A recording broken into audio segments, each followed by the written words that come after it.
So I'll start off with the biggest thing when I'm writing offers. I I'm putting my listing agent hat on, and I'm doing so because what would I want to see if I was listing agent? And I don't know about you guys, but I have been running into a lot more listing agents that are doing 1-2 deal a year type thing and not necessarily too in tune as to what's been going on so much lately. So one of my biggest things is I put my little listing agent hat on and kind of see what would I want to be seeing when it comes to an offer. My biggest pet peeve as a listing agent is when I get an offer that is not fully complete and or missing initials or something along those lines. I feel like that is my absolute first red flag when I get an offer as a listing agent. So what I ended up doing, and I've built out a lot of systems to prevent this from happening for both myself and my team, is on Loop, and then beforehand it was actually Remind. I set up all the templates very intentionally to make sure that every spot on our offer is auto-filled as much as it can be. So all of our initials are already pre-done. All of the template for commission is automatically built into our purchase agreement to where that wording's in there. And that's not something that's getting missed. So kind of like what Lisa was talking about at the last team meeting, when I ended up getting an offer and they didn't have any commission built in, I want to make sure that not only me, but someone else is not missing that when it's coming to someone on my team to get that written. Because for example, with that, they ended up negotiating 2% concessions, and they had to use that 2% concessions to pay their agent because their agent did not build in the commission. So then that really screwed the buyers over, and that's not something that you necessarily want as a buyer's agent in general in order to get something done. Now, I will say that was one thing that ultimately helped my people accept that offer, was because the agent messed up so bad, but that's not how I'm going to advise you guys to ultimately start winning deals, is start forgetting to do stuff. So I would say the first thing to do, and this could be something that Bill can help out with, Angelina, is getting those systems and those templates set up to where you're not missing anything on offers, and making sure that when you're sending stuff over, that you're sending over a complete offer package all at once.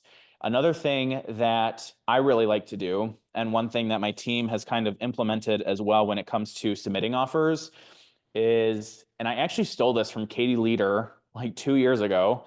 She wrote an offer on my listing, and she had like a cover sheet when it came to submitting an offer.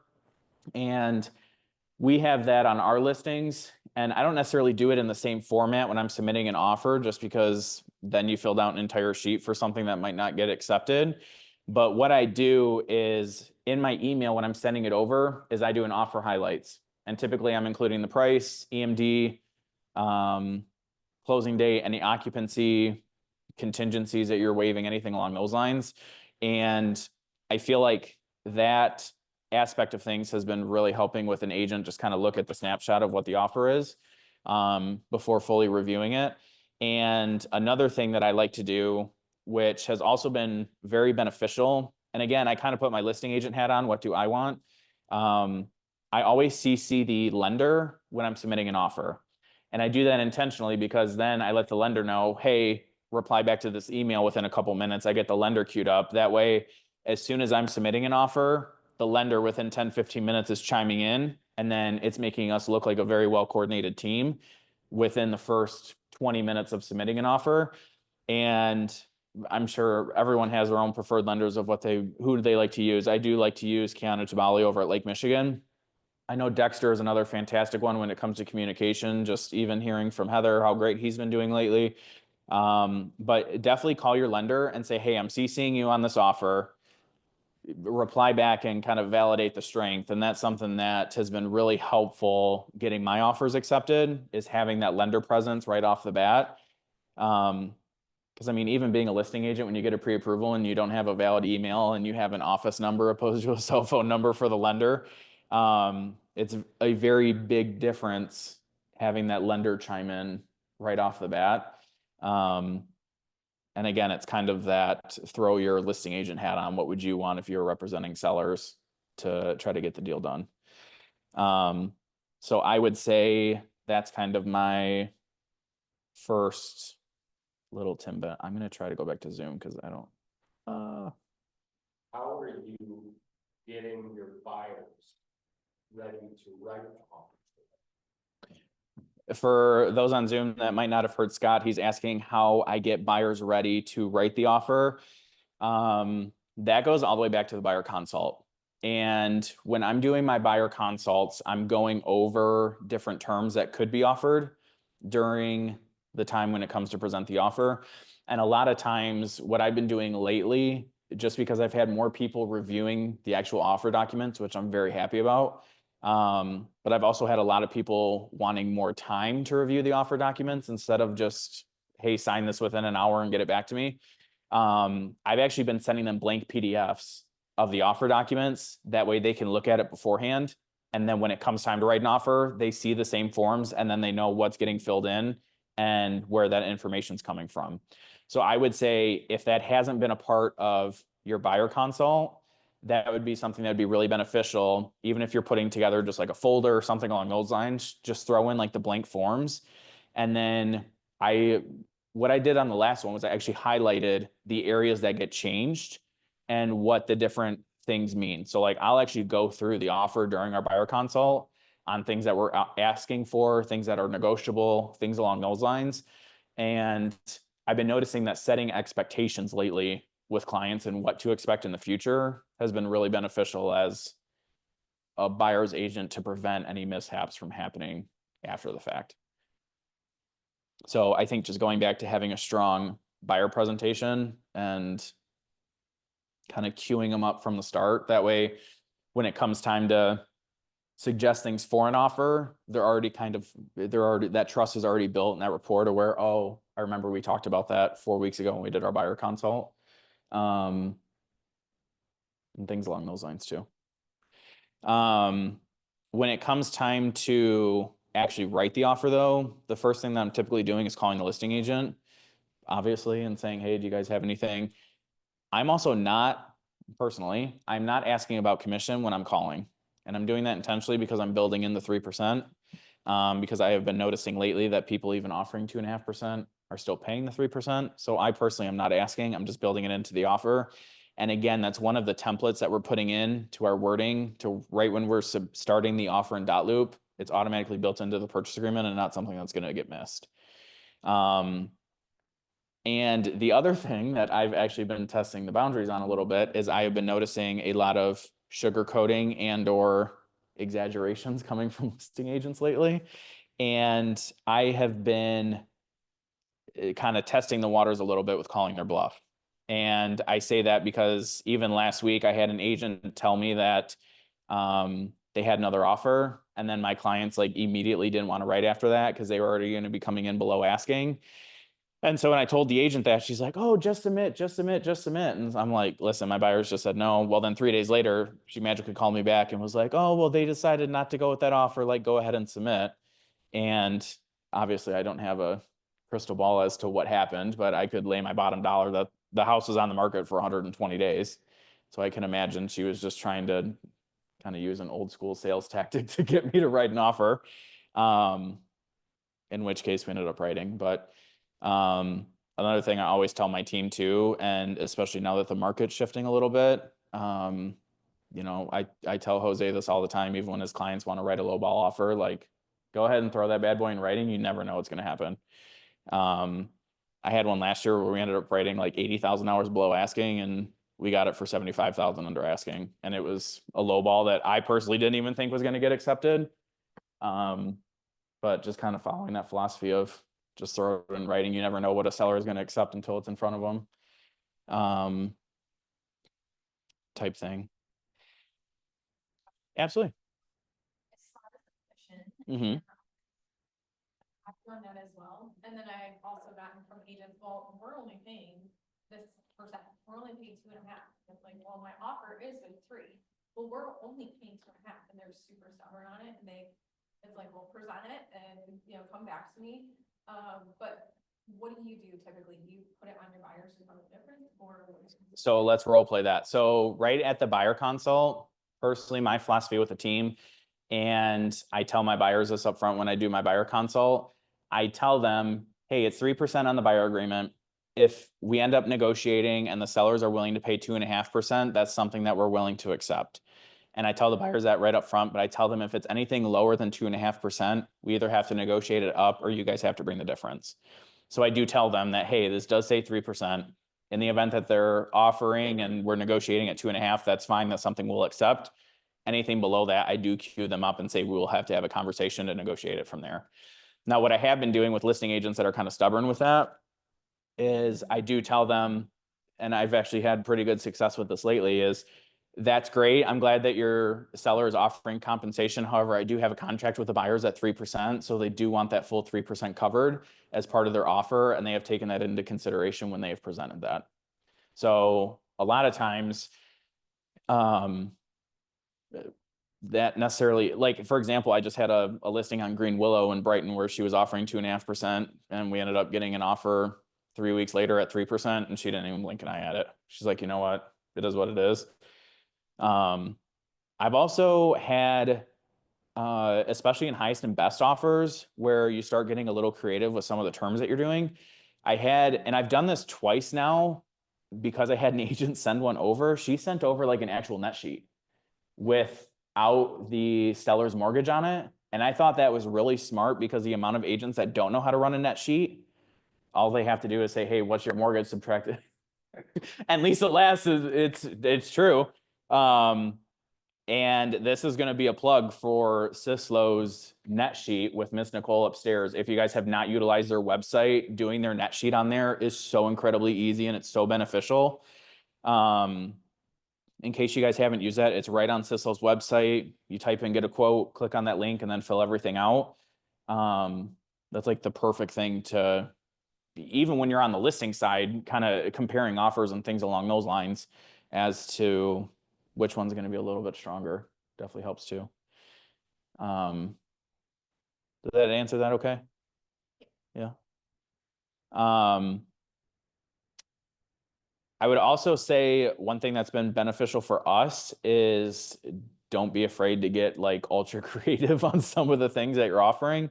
One thing that's actually been beneficial and has helped us quite a bit this year is we're starting to put in inspection language that states that buyer agrees not to negotiate inspection unless the cost to remedy a single repair exceeds $1,500. So that would still cover us, for example, like if the well pump needs to be replaced, a radon test needs to be put in, or a radon mitigation system needs to be put in.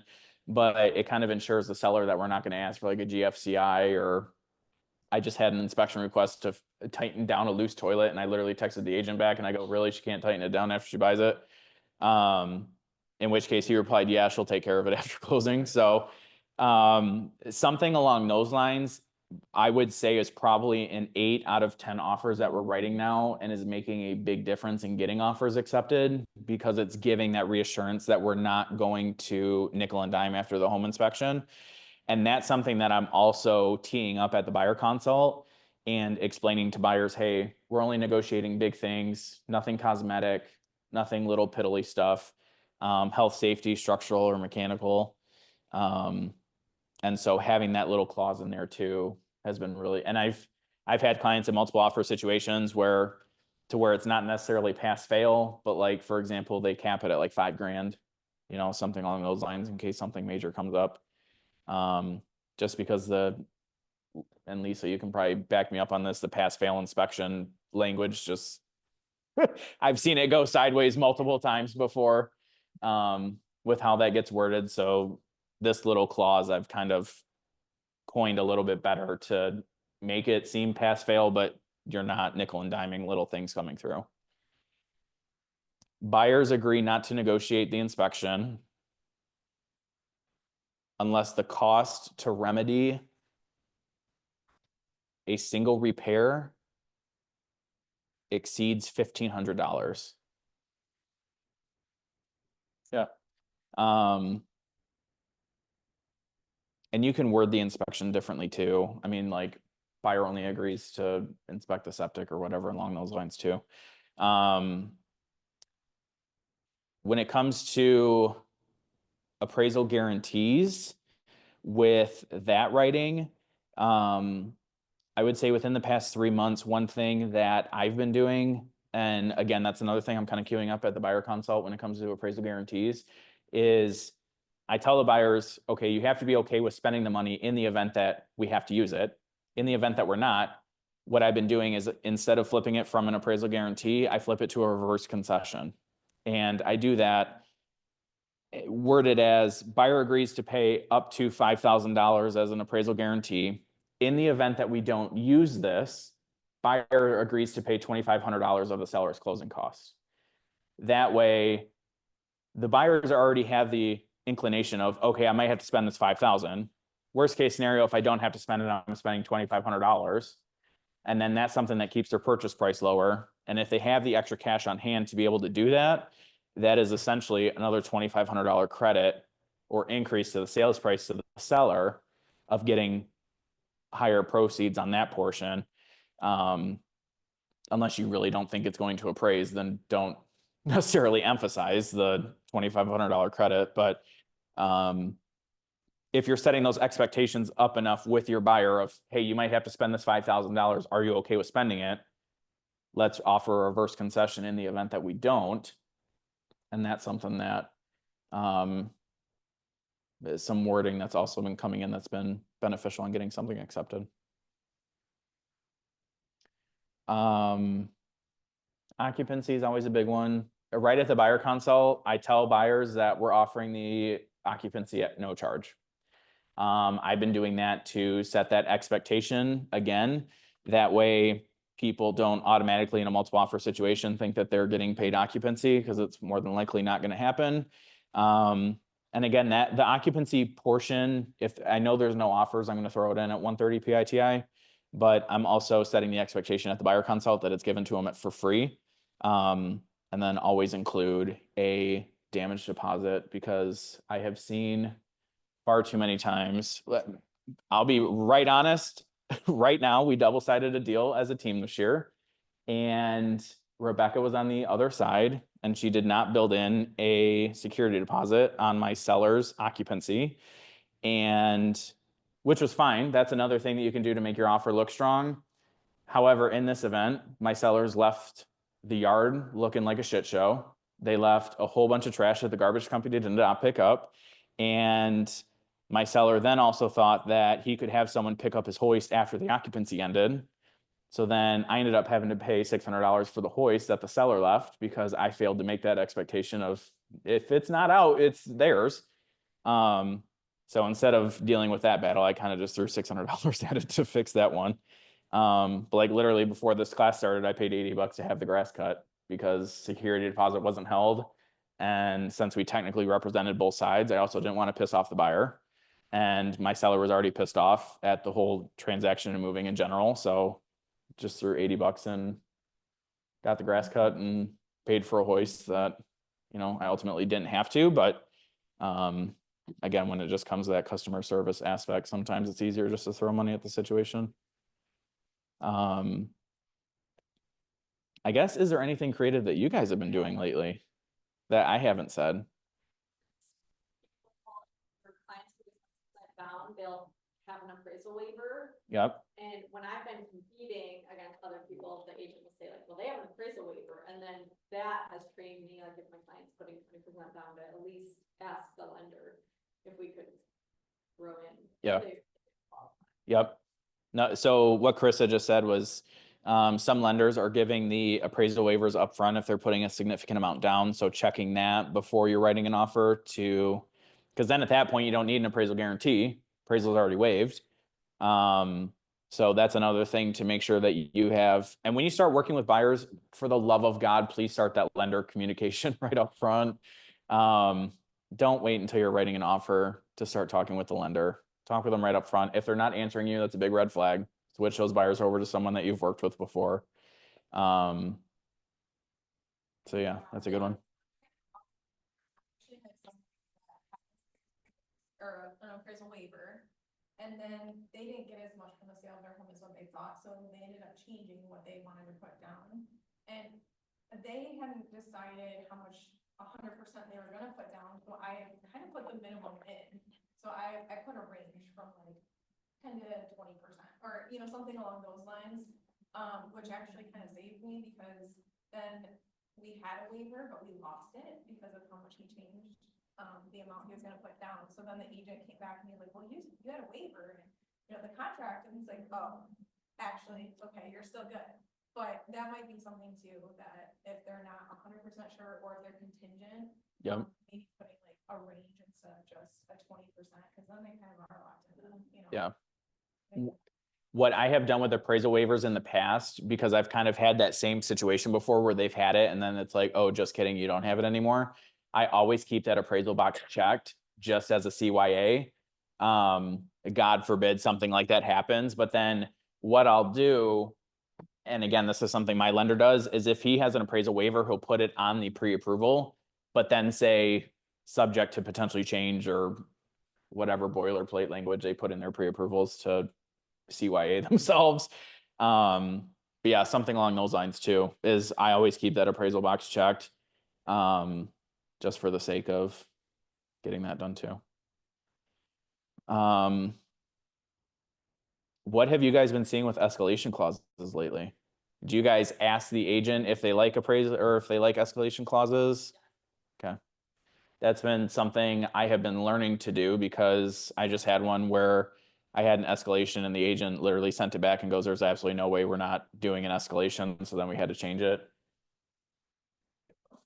I mean, what, that's totally. Yeah. I agree. I don't understand why an agent would. Yeah, I mean, I'm not gonna ask an agent if they like it, I don't care. That's what they want. They have to present the offer. Yeah. I'll agree with you so hard on that, Joe, but I have had so many agents send me offers back because of escalation clauses. And I could name names. Yeah. Yeah. Exactly. It's like, it's so simple, Yeah. it just blows my mind, these people can't like think outside of that. Like, Yep. it's like, just counter it back at the top, I don't care. Yep. They're willing to pay this, like, if that's what it takes, like, we're in. Yep. But I mean, I use them, I like them, I had a seller, or a buyer, just a few weeks ago, get one under contract for $15,000 less than what they would have otherwise. Yeah. They were happy. Yep.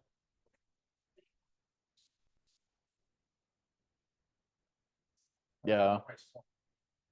The price point goes up, maybe a bigger. Yeah. goes up. So when I do my escalations, so I always try to hit brackets plus my escalator. So for example, I just wrote one this weekend and it was listed at 325. It was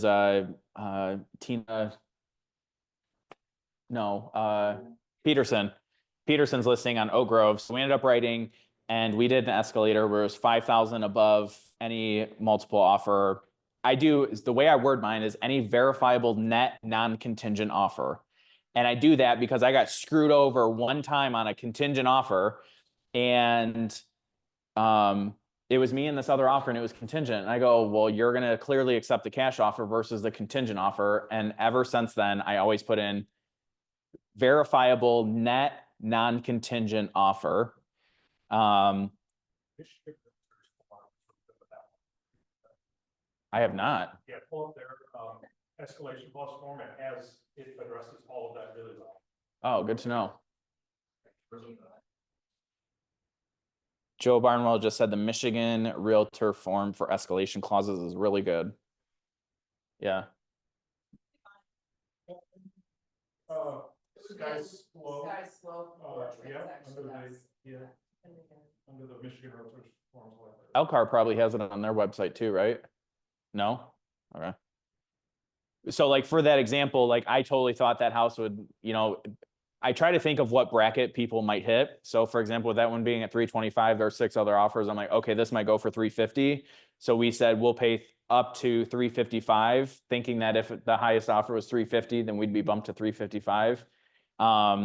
So like, for example, if we're only escalating by 1,500, then I would have done 356, 500. So I try to see what that other bracket would be and then add my escalator on there. That way, in case you escalate it up to 350 and then the other offer was at 350, then they're essentially the same. So when I do escalators, I actually escalate up to really weird amounts to kind of bump that up. And once I explain that to buyers, they're like, oh, that makes sense.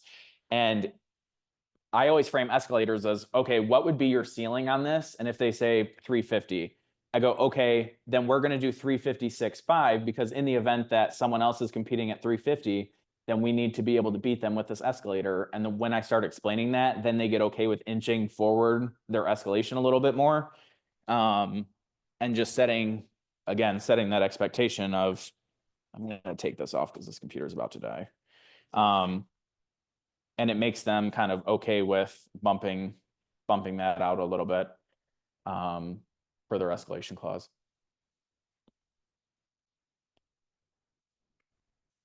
But, No.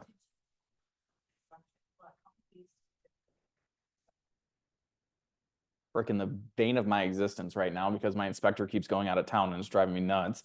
Believe it or not, I've been calling my inspector lately to see when he can get in there. If it's multiple offers, I always try to do 5. If there's no offers on it, I always try to do 7, 8-ish and bump that out a little bit.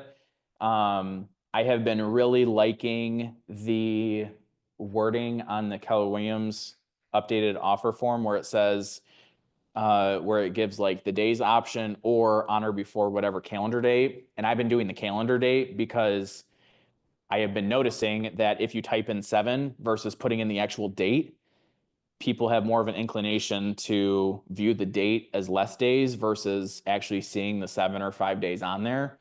So I've actually been putting the actual physical date because the amount of people that I have noticed have not been paying attention to that and to how many days it actually is has been making a difference as well. Then you may be backing into the problem. In regards to what? Seller took 3 days to sign off on the offer. Oh, yes. Yeah. Pushed it up 3 days. Yeah. Yeah, that's kind of the catch-22 of that one. I've also been noticing that if I put actual days on there though, and then the seller takes a couple days to respond and there might be a counter going back and forth, then I've also had listing agents argue as to when the inspection period started. And then it's like, okay, do I really want to die on this hill? And kind of, but I will say if I do a shorter inspection period, I always get my inspector in there, especially if there's a well water test or a radon test. I always have him drop it the next day. That way we're not having to extend the water or the radon test results. I always try to do that too if he can, just to try to keep it going. One thing that once I get under contract, that just listing agents in general have been liking is Lisa will send out a welcome email to everyone, including both the title companies, the lender, the other agent, their admin, kind of grouping everyone in, starting an email group. And agents have been really liking that kind of transparent email chain right off the front. It's like all parties email, save Yeah. so much emails, so much time. Yeah. You don't have to do all the cross talk, right? It's Yeah. just one place. Here's the lane, you put it in and you back up. Yeah. Yeah. You know, and it just goes. Yeah. The other secret sauce that we do is I always look forward to building that relationship with whoever I just worked with in order to make the other deal or something else beneficial in the future. So like, for example, I had a deal that I worked with last year with Lita Althorn or Athorn, I think is how you say her last name, up in Fenton. And when I wrote an offer on her listing this year, immediately when I called her, she goes, "Hey, Todd." And I was like, "Hey, Lita, like we worked on that deal last year on Whitehead." She's like, "Yeah, that was fantastic." Like, and she started giving me more info on the offer that she currently had, which then helped me on my next transaction. So one thing that we always do at the end of a transaction, Lisa has these little cards that we had printed up at Walgreens, and all it has is our logo on the front, and it says, "Teamwork makes the dream work." And then Lisa writes a little note at the end of a transaction. She mails it out to the co-op agent and to the lender. That way in the future, you know, it's just another touch. And the amount of emails that she gets back from people that she sent those cards to, like, thank you so much for the card, like that meant so much. That has really helped kind of grow those relationships a little bit to where people remember us. And they're like, oh, that was a good transaction that we worked on, or, you know, something along those lines. So kind of building that relationship and actually getting to know people. In terms of the inspector, Mhm. what I've had success with is to call the inspector. We're working on a contract. Don't want you to lose any business, but when would you be available? And good, up to date, and I assure the inspector, hey, if anything goes downhill on it, I'll call you so you don't lose business. Yep. If you've got an opportunity to meet this slot, call me and I'll be good, yes or no. Yep. Yeah. This meeting, I'll call the inspector and you can come out tomorrow afternoon. Yep. Yeah, I've been doing that too. My inspector, like, I'll call Bobby and be like, hey, I need you to pencil something in just like for now that, you know, someone else can snag it, but can you pencil it in at least till the end of the day? And, you know, that way, as we try to wrap stuff up, I've been trying to do that too. And I always joke because every time my inspector goes out of town is typically when I get an offer accepted. And so the last one, I actually had 3 offers out at that time. And I called Bobby and I was like, I need to know what Dan's availability is, because I knew one of them I was going to have to bump to 7 days, and I was trying to see which one I needed to bump. And she goes, well, he's got tomorrow open and then he's out of town for the next 5 days. And I go, my luck is I'm going to get all 3 of these accepted. Well, joke is on me. I didn't get any of them accepted because they all went into multiple offers, and one of them ended up like going stupid over ask. It was not worth it. But yeah, it's kind of like the running joke now where I'll get an offer accepted and Dan's going out of town. But yeah.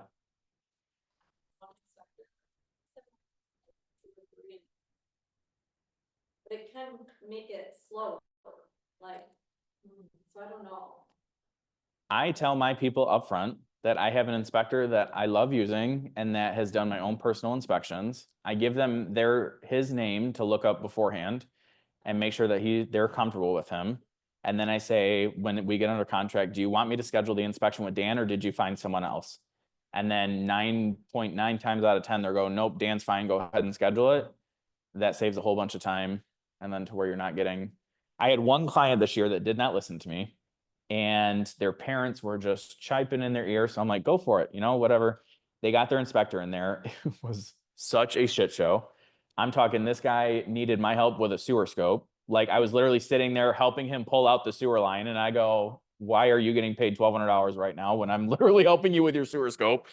And then my buyers were sitting there and they were like, they knew, even as first time home buyers, they're like, this ain't right. And so then literally the next day they're like, Todd, we are so sorry. And I told him, because like there were things he wasn't even inspecting that like I was bringing up.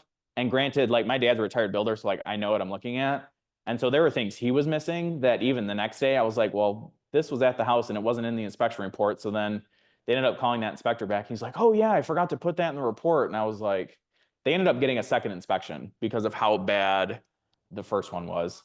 And I mean, there was a couple little things that came up on the second one, but it was more or less just for their peace of mind. So they ended up spending like probably $2,000 on home inspections because the first one was so bad. But yeah, so I always put that into my buyer consult to kind of, but I have grown to love Dan over at JW. They do.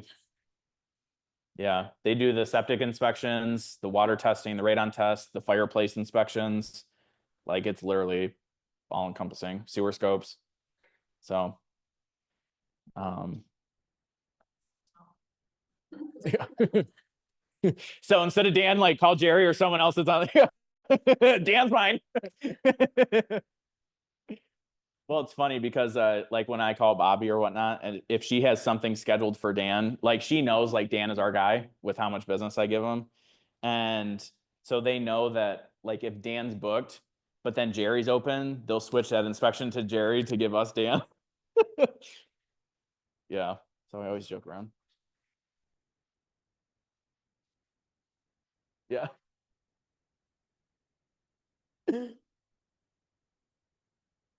Anyone else on Zoom?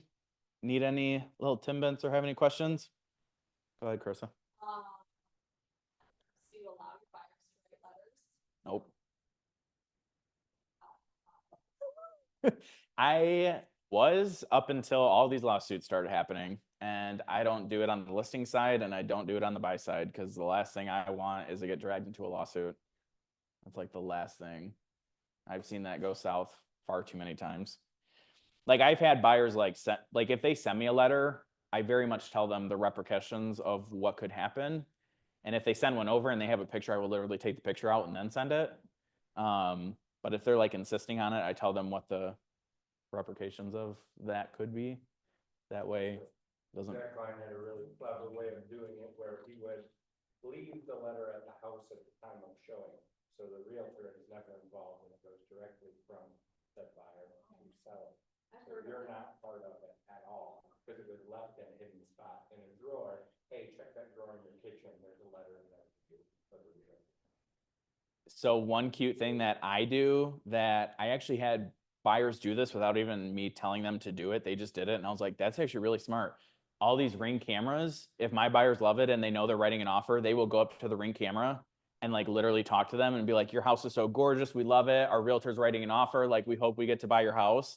And that's something they're talking to the Ring camera I got nothing about. And I just thought that was really cute. So now if my buyers like aren't comfortable doing that, I'll go up to the Ring camera and be like, hey, I'm Todd. I'm submitting the offer like for Joe Schmo and Kathy, like expect to see it from us. And, you know, just try to do something cute like that.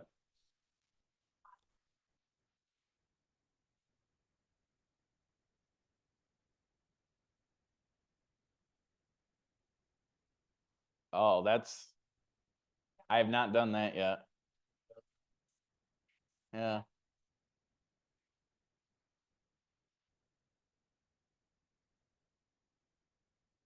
Did you get the offer accepted? Huh. Well, my sellers ended up taking it. I think theirs was the best offer too, so that helped, but. Yeah. Yeah. So I'm curious, so like from the buyer's representation standpoint, how does that put you or this brokerage in a potential buy? Because it wouldn't be, the discrimination, if it took place, would be from the seller. Right? So how would that put any liability in that direction as a buyer's agent? If the buyer gives you a letter to kind of with the offer.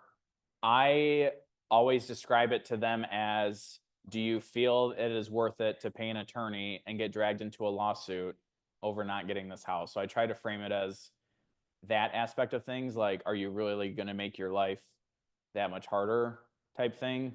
So whenever they do submit a letter with it, I try to give them worst case scenario of what could happen. Like, okay, if you don't get the house and then you start going into a lawsuit over this, you know, how much funds are you going to use? How much time are you going to use? Is that really going to be worth it versus just going and finding another house?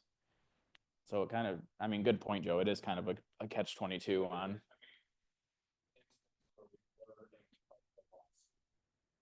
But the agent wasn't even privy to the information because it was the buyer's agent didn't submit the offer but somehow we as the listing agent got pulled into the lawsuit when they didn't even know anything about it. So I guess it's a slippery slope, right? Any thoughts on that, Ms. Broker? Read those letters before you forward them on at very minimum. Mm-hmm. But I've had some clients whose little kids spoke into the Ring camera. And I didn't even know they did. Like, I was closing up the other doors and then I walk in and they're, we love your house. We got it. Yeah. In terms of,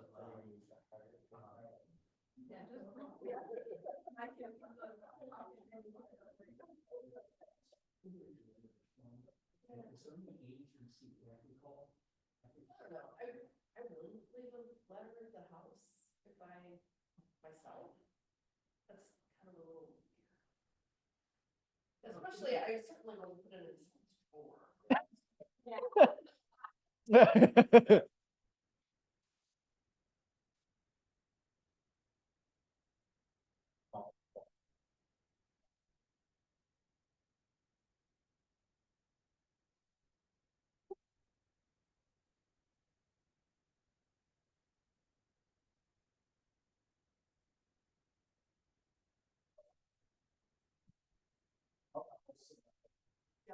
Yeah.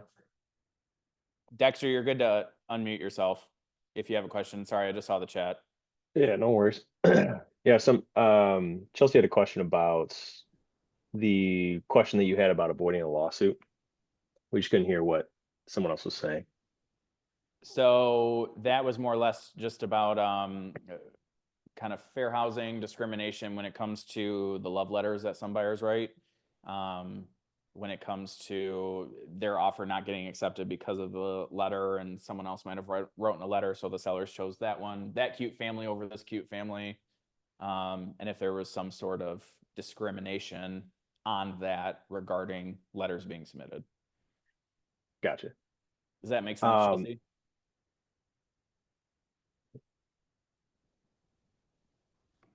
We'll have her pipe up, but anything else, Dexter?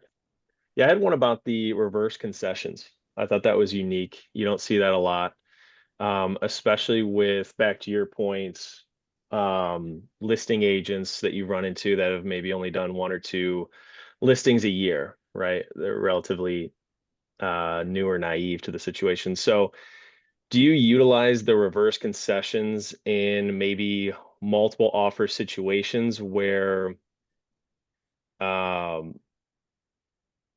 where you don't necessarily want to go too high on the purchase price? You want to make sure it still appraises. You could throw in an appraisal gap, of course, but to kind of differentiate your buyer's offer, do you utilize the reverse concessions often? And then how are you communicating that with the listing agent if they're not familiar with it, to make sure that their seller understands your offer, or your net offer, I should say?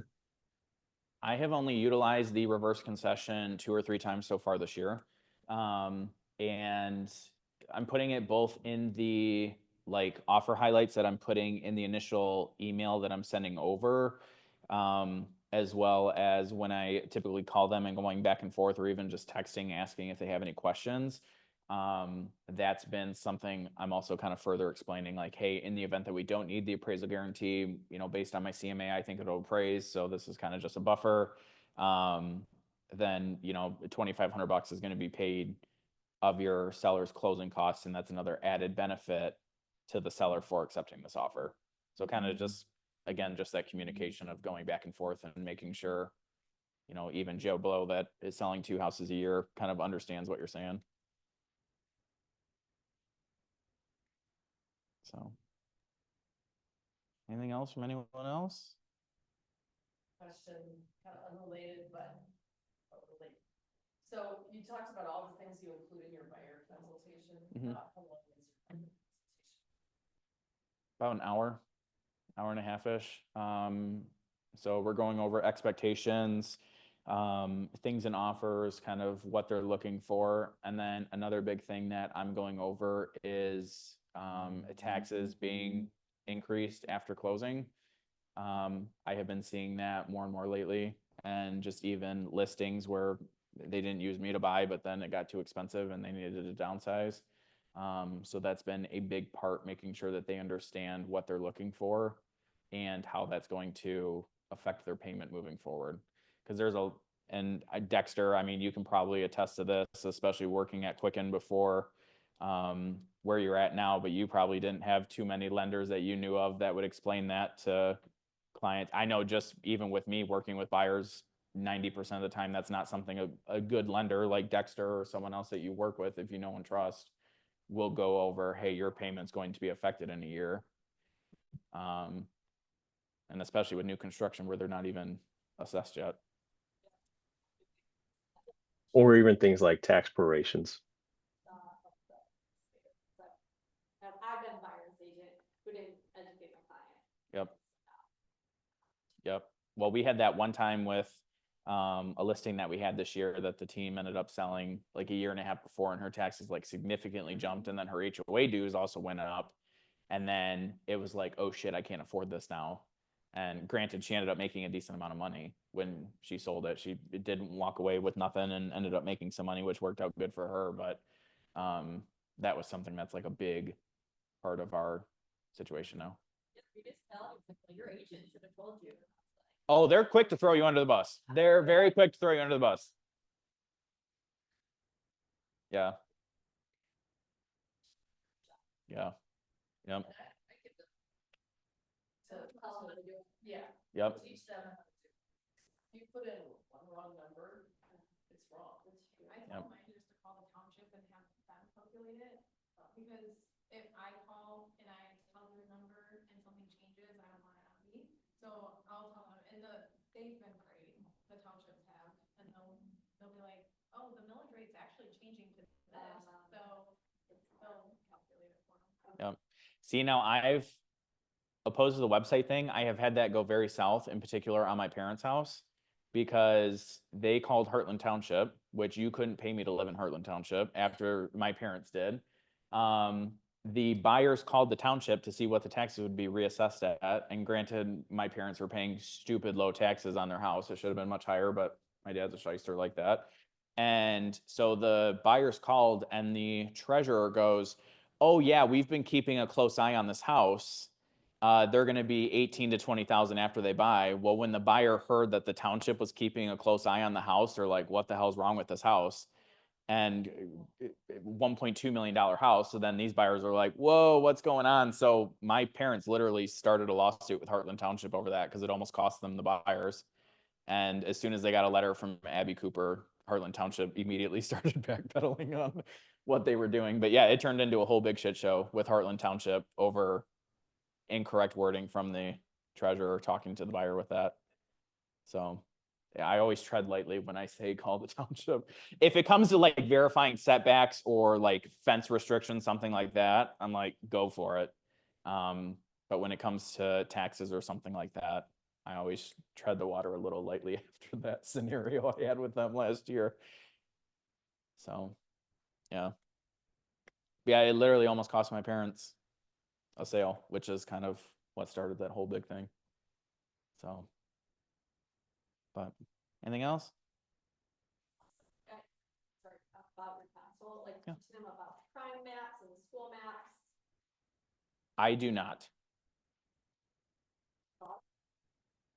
If I get a question like that, I tell them I legally cannot advise them on that, and that they have to do their own research. Is kind of my boilerplate. Like, look that up yourself. Correct answer to that, Miss Broker Lady?